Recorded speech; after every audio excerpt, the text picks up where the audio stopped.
All right, welcome to part 4 of the intermediate section of automating emails in Airtable. So now that we've set everything up in Zapier, we can trigger Gmail messages from our own personal Gmail accounts. So what's left?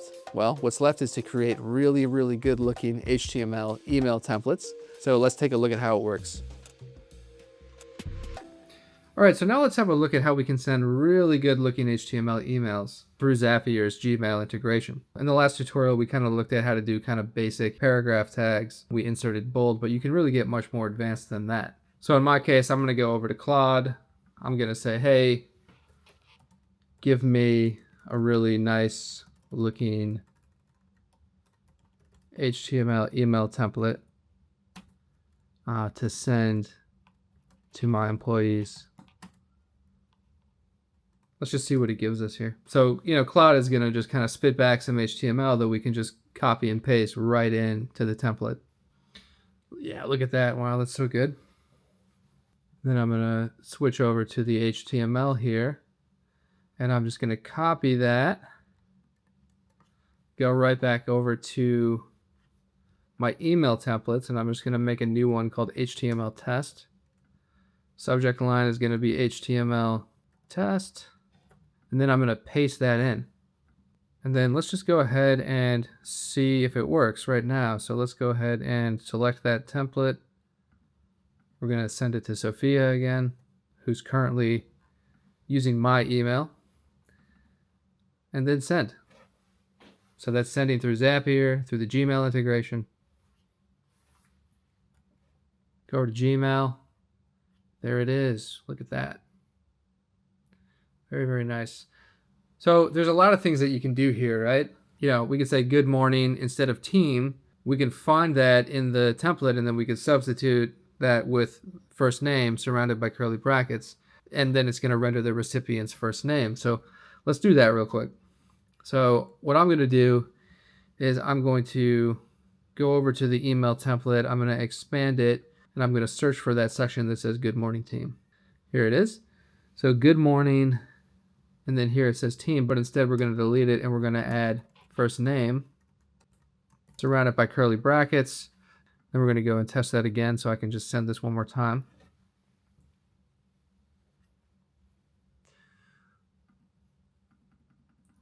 Go back over to the email, open it up, good. Now it says, good morning, Sophia. Let's say that this is like an onboarding email to welcome Sophia on her first day. So instead of Q1 results, we want to name this section something else. So let's go back to the template. And I'm actually going to take the entire thing right now, and I'm going to add it to something called real-time HTML editor. So htmledit.squarefree.com, and you can put any HTML in here and kind of just work with it, and it renders it on the fly. So let's go ahead and find this in the code. There it is. So we're going to say, something like, your new office awaits. All right. And then here, where it says we're thrilled, we can replace that with office info, for example. And then what we can do is we can go back to the email template, and then we can take this whole thing here, paste it back into this test. So I already have a field called office info for each individual that comes over from the HR tool. So everybody has the information here about their office as an attribute already in this Airtable base. So if I go over to email logs, I can roll that up. So I can just call this one office info. And then we can roll up from the recipient their office info, concatenate that. And then of course we want to update the rendered body to substitute the office info placeholder with the value of the attribute office info. So now,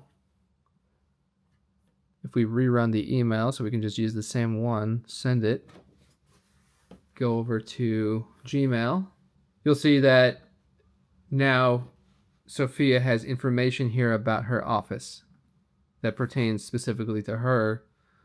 As a remote first employee, you can expect a curated home setup that usually includes an adjustable chair, a monitor, blah, blah, blah, right? You can do the same thing with links. So the link that populates here could be dynamic according to the individual. Yeah, I mean, the sky is really the limit here. You can even populate in photos, right? So like if I wanted to bring in an image, you could dynamically render it as well. So really cool stuff. Lots of possibilities for automation. We have another video that we launched that demonstrates onboarding emails that I'll link in the description here. So go and check that out for more information on how to render beautiful onboarding emails. This video concludes the intermediate tutorials of automating emails in Airtable. This is Chris with Optimize IS. I'll see you in the next one.